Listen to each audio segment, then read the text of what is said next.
So you're driving down the road and you get pulled over by a police officer and you've had a little bit too much to drink that night.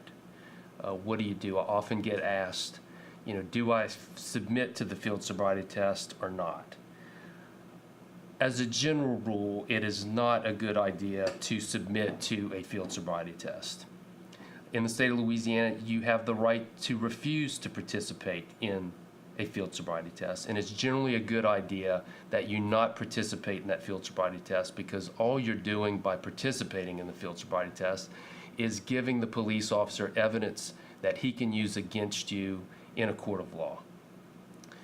The bad news about not submitting to a field sobriety test is more likely than not you are going to get arrested.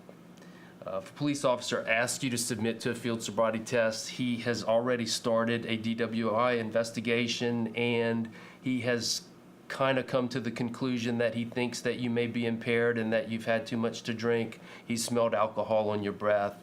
Maybe he sees that your eyes are bloodshot, some of the other symptoms that would come with having too much to drink. And so when he gets to the point of asking for a field sobriety test, he's already starting to suspect that you've had something to drink and that you may be impaired. And so the very nature of asking the question shows that he's doing a DWI investigation, and by participating in the field sobriety test, all you're doing is giving him evidence that he would not normally be able to obtain. So my advice to clients is, if you've had anything to drink, it is better to take the arrest than it is to submit to a field sobriety test.